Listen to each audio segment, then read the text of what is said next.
Un lindo y hermoso día.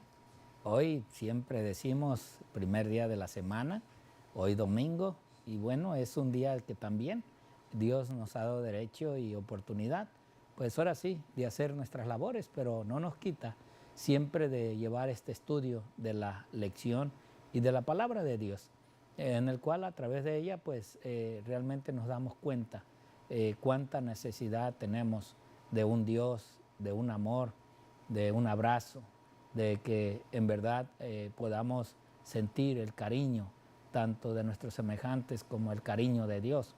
Y pues yo creo que el cariño de Dios, mientras tenemos vida, podemos decir que ese es el amor grande de Dios, permanecer con vida todavía aquí, aunque aún en la muerte y pues ahora sí que muchas veces en las desesperaciones podemos ver la misericordia de Dios, porque la verdad es que Dios es amor y Dios nos da todo de acuerdo a veces en las cuestiones como nosotros también nos dejemos llevar, como nosotros estamos viviendo. Por eso hoy el título, los efectos del pecado. ¿Qué hace el pecado en nosotros? Bueno, esto lo vamos a ir desarrollando poco a poco en el tiempo que nos queda. Pero por lo pronto, pues como siempre, en cada inicio de la lección, ustedes saben, hay que ponernos en las manos de Dios. Y esto es lo que quiero hacer en esta hora. Así es que les invito para que me acompañen. Vamos entonces a orar. Oremos.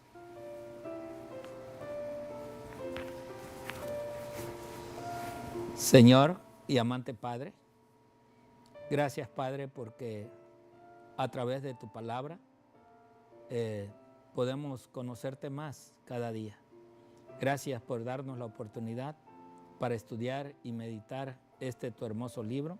Y gracias Padre por cada lección que nos das cada trimestre de cada año, que agradecemos infinitamente por darnos la oportunidad de ir desarrollando, Padre, ese carácter que necesitamos alcanzar para estar contigo en esa promesa del día de la redención. Los efectos, Padre, del pecado, a muchos, Padre, nos han llevado a estar retirados de ti, de recibir, Padre, la promesa y de reconocer, Señor, que eres el único medio en el cual, a través de tu Hijo Cristo Jesús, podemos llegar a la eternidad y que aún, Padre, aunque la muerte nos agarre en esta tierra, Señor, tú tienes el poder para poder levantarnos y darnos, Padre, a saber que podemos vivir eternamente. Gracias, Señor, por esa promesa. Gracias, Padre, por esa esperanza. Pero más que nada, gracias, Padre, por tu Hijo Cristo Jesús, que has dado a bien a este mundo para alcanzar la promesa hecha en tu palabra. Quédate, Señor, con nosotros y permítenos estudiar, Padre, realmente los efectos que hace el pecado en el ser humano. Ruégote, Padre, este favor, te lo suplico en el precioso y bendito nombre de tu Hijo Cristo Jesús. Amén. Amén. Bien, los efectos del pecado. ¿Qué es lo que hace el pecado en el ser humano? Bueno, yo les invité el día de ayer para que estudiaran todo el capítulo 59 de Isaías, donde nosotros vamos a encontrar o encontramos, si es que se estudió, esa ferviente súplica, ¿verdad?, para que el pueblo abandonara el pecado, la desobediencia, ese pecado que en un principio pues nosotros pudimos leer en Génesis, también allá en el momento de ese engaño de Satanás. Podemos decir engaño porque pues bueno, a la que engañó fue a Eva y no a Adán. Adán sabía perfectamente lo que él había recibido de Dios y cómo Dios lo había puesto ahí, aún en el jardín del Edén, y aún las últimas palabras que el Señor le dijo ahí en el jardín del Edén, que el día que comiera de ese árbol iba a morir. Por eso veo yo este relato en la lección, en la parte última, que dice el escritor: el pecado nos separa de Dios, no porque Dios no se acerque al pecador. De hecho, toda la Biblia básicamente relata que Dios está tratando de salvar a los pecadores. O sea, si tú lees desde Génesis hasta Apocalipsis, te vas a encontrar con ese llamado que Dios nos hace, lo que Dios ha hecho para revelar la verdad y para darnos a entender cómo el engañador también de una forma está buscando al ser humano, está tratando de llevar a cabo a la humanidad a la desobediencia, al rencor, al odio, como así también a Jesús allá en la tentación en el desierto, ¿verdad? Lo tomó y lo llevó, dice que lo llevó al pináculo más alto y le prometió todos los reinos, pero Jesús resistió, Jesús supo soportar, supo aguantar, porque recordemos que aunque muchos dicen que Jesús pues era Dios, pero también era un ser humano como nosotros, y a través de él es que nosotros podemos ir entendiendo y podemos comprender realmente esa fuerza de voluntad que también él tuvo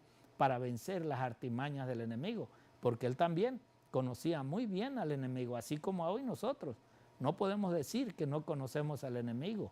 ¿En qué momento? En un enojo sabemos que podemos estar perdiendo la vida eterna. Por lo tanto, debemos de buscar muchas veces que cuando el enojo viene, tratar inmediatamente de retirarnos y de entender y comprender cómo podemos nosotros desactivar ese enojo y en el cual podemos invocar el nombre de Cristo para que ese enojo se salga, se vaya, y nosotros más que dar enojo o venganza, pues más bien tratemos de ayudar y de poder levantar al otro y no estar en enojos, ¿verdad? Y por eso es de que el escritor también dice, sino porque el pecado hace que rechacemos sus propuestas divinas hacia nosotros. Por eso es tan importante que no toleremos ningún pecado en nuestra vida. O sea, nosotros ya podemos ir comprendiendo y entendiendo qué puede ser un pecado. Un pecado, pues, es de lo más simple de desobediencia hacia Dios hasta lo más grande, en la cual, pues, nosotros hoy en día, pues, agarramos mucho, ¿verdad?, de decir, bueno, los 10 mandamientos, desobedecer a los 10 mandamientos. Sí, pero los 10 mandamientos involucran tantas cosas en nuestra vida que tenemos, en la vivencia, en nuestras relaciones con los demás, en nuestros tratos con los demás, y que hoy pues nosotros tenemos que descubrir en realidad cómo el diablo maneja las cosas para que los hijos de Dios busquen la manera, o no los hijos de Dios busquen, sino que el diablo busca la manera de cómo hacerlos caer, cómo tropezar. ¿Para qué? Para que no alcancen el perdón de esos pecados. Por eso es que el de la lección nos cita allí Isaías 58:3, donde el mismo escritor dice que el pueblo le preguntó a Dios en esa cita de Isaías 58:3, porque dicen, ayunamos y no hiciste caso, humillamos nuestras almas y no te diste por entendido. O sea, hay realmente esas palabras del pueblo siempre rebelde, siempre quejándose, ¿verdad? Y ahí está la cita que ustedes ven. He aquí que en el día de vuestro ayuno buscáis vuestro propio gusto y oprimís a todos vuestros trabajadores. Saben, hermanos, en los tiempos de los judíos, en el tiempo del pueblo de Dios, aquel pueblo que Dios sacó de la esclavitud, lo trajo a una tierra que daba leche y miel, donde ellos no iban a tener necesidad. Pero aún llegando ahí a esa tierra, muchos de ellos pues empezaron a quedar en la pobreza, empezaron a vender sus propiedades, sus tierras, a alquilarlas, se rentaban ellos como esclavos para poder con ese dinerito solventar las necesidades de la familia, pero que ellos siempre tenían la esperanza que cuando venía el día del jubileo, pues ese día las propiedades tenían que ser regresadas, ellos tenían que ser sacados de la esclavitud, pero aquellos hombres de Dios supuestamente, pues se sentían con tanto poder ya que el día del jubileo ya se les había olvidado de que había que dar la libertad a los esclavos, de que había que regresar las tierras que habían obtenido a través de la ayuda que habían dado a esta familia. Y así empezó a hacerse estas cosas que ellos pues empezaron cada vez a hundirse más en pecado, a hundirse más en profundidad, en desobediencia a Dios, y no cumplían con los requisitos y los mandatos del Señor. Por eso es de que nosotros podemos ver allí en Génesis 3:8 cómo es de que inicia todo esto. En el libro de Génesis capítulo 3, versículo 8, a ver si lo podemos ver también ahí en pantalla, que nos dice: y oyeron la voz de Jehová Dios, que se paseaba en el huerto al aire del día, y el hombre y su mujer se escondieron de la presencia de Jehová Dios entre los árboles del huerto. Realmente vemos ahí nosotros que este momento en el cual Adán sabía que había caído, había pecado, había desobedecido a Dios, ahora en el momento del pecado, pues Adán, trata de esconderse de la presencia de Dios. Y sabes, muchas veces nosotros hacemos lo mismo. Quizás no como estaba Adán, ¿verdad? Porque según él, pues la única excusa que tiene es que estaba desnudo.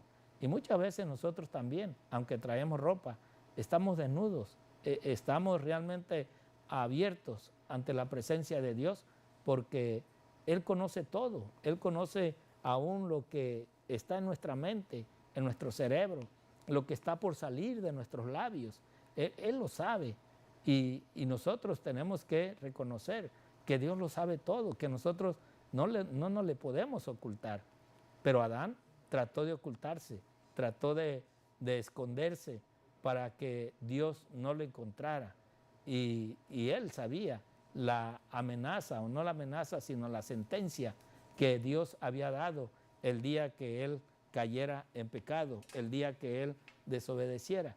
Por eso es de que la sierva del Señor, en las citas que tenemos aquí en las notas, en el libro que lleva por nombre Conflicto de Valor, página 20, nos dice la Escritura: los ojos de Adán y Eva fueron realmente abiertos, pero ¿para qué? Para ver su propia vergüenza y ruina, para comprender que el ropaje de luz celestial que los había protegido ya no los rodeaba como una salvaguardia. Sus ojos se abrieron para ver que su desnudez era el fruto de la transgresión. Cuando oyeron a Dios en el jardín, se ocultaron de Él, porque anticipaban aquello que antes de su caída no habían conocido, la condenación de Dios. Esto era una realidad, y hoy en día para nosotros también es una realidad. Muchas veces nosotros tratamos de escondernos de Dios, de esconder el pecado, de que realmente creemos que Dios no se va a dar cuenta, cuando en verdad Dios, desde antes de que nosotros hagamos esa falta, ese pecado con Dios, Dios ya lo sabe, porque Él conoce las intenciones de nuestro corazón. Él sabe lo que vamos a hacer mañana, lo que vamos a hacer en unos minutos, en unas horas.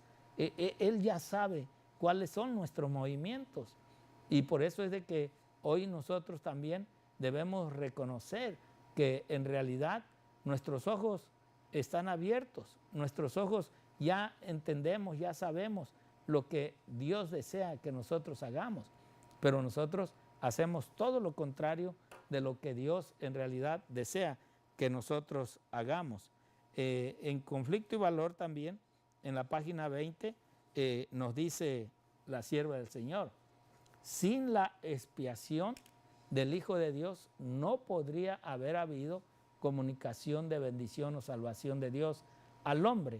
O sea, nosotros vemos que Dios preparó todo esto para que nuestros pecados hubiera alguien que pudiera pedir el perdón de nuestras faltas, de nuestros pecados. Y ese solamente era Cristo. Es Cristo el único que nos da esa libertad. Y luego dice: Dios estaba celoso por el honor de su ley. La transgresión de la misma había causado una terrible separación entre Dios y el hombre.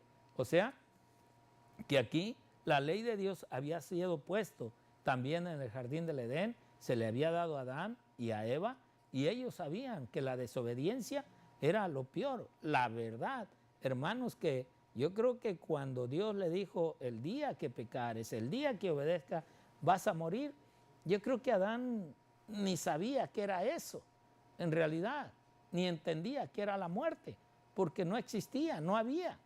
Y yo pienso que a veces es como un niño, ¿no? Cuando nace y tú al niño, en una edad corta, le dices, te vas a morir. Y el niño pues ni entiende qué es morirse, porque quizás en su vida no lo ha visto, quizás ni lo ha presenciado.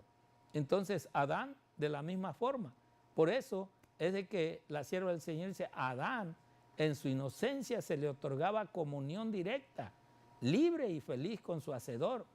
Después de su transgresión, Dios se comunicaría con el hombre solo mediante Cristo y los ángeles. Y eso precisamente es lo que estos capítulos de Isaías nos están llevando a nosotros, a que Cristo aún desde el inicio se entregó para salvación del hombre, y a través de Isaías nos ha venido recordando quién es Cristo. En realidad, desde a dónde Cristo existe, desde a dónde Cristo está, siempre atento a las necesidades del ser humano, a las necesidades de aquellos que Él hizo, Él pudo levantar, y que hoy en día tenemos ese privilegio a través de la sangre de Cristo de estar ante la presencia del Padre.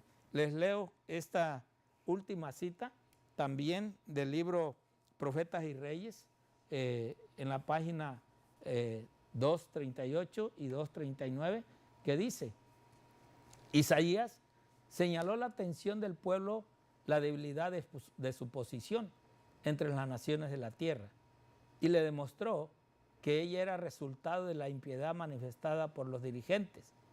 Pues arruinada está Jerusalén, dijo, y Judá ha caído, porque la lengua de ellos y sus obras han sido contra Jehová. Saben, mis hermanos, la verdad es de que aunque nosotros aceptemos que Cristo es nuestro medio de salvación, es nuestro intermediario, pero nosotros, aunque lo reconocemos y sabemos, muchas veces nuestras rebeliones contra Dios, en vez de hacer la voluntad de Dios, estamos queriendo hacer nuestras voluntades. O sea, que yo hago lo que yo quiero y no lo que Dios desea en nuestras vidas. Nosotros trabajamos porque creemos que es el único medio que podemos vivir, pero cuando en realidad el Señor dijo, mirad a los pajarillos, mirad a las plantas, que en realidad ellos no trabajan, tampoco hilan, pero el día de mañana tienen su sustento. Ahora nosotros, que somos, yo siempre he dicho, lo más hermoso para Dios, la creación del ser humano fue lo más lindo que Dios hizo, porque nos hizo a su semejanza. Por eso es de que hoy en día nosotros tenemos que reconocer que sin Cristo nosotros no podemos pensar ni siquiera el qué viene mañana, sino siempre, aún los propósitos que tenemos para otro día, siempre nosotros se los ponemos en las manos de Dios. Y siempre decimos, Señor, no sea mi voluntad, como tú dijiste al Padre, así hoy sea tu divina voluntad, que lo que se realice mañana en mi vida es porque tú así quieres que sea. Y permíteme soportar lo que venga, porque lo soportaré no por mi fuerza, ni por mi vigor, ni por mi poder, sino por tu poder, porque tú eres el que tienes ese vigor y esa fuerza en mí. Ayúdame a aguantar y a soportar lo que suceda el día de mañana, pero ayúdame, Señor, porque yo necesito de ti y de tu presencia. Dios quiera, mi querido hermano, mi querida hermana, que esa necesidad y esa angustia que tú tengas en esta hora, en este día, así la puedas poner en los hombros de nuestro Señor Jesucristo. Y Él estará ahí contigo, ayudándote para que soportes la carga que estás pasando en estas horas. Dios te guarde y Dios te bendiga.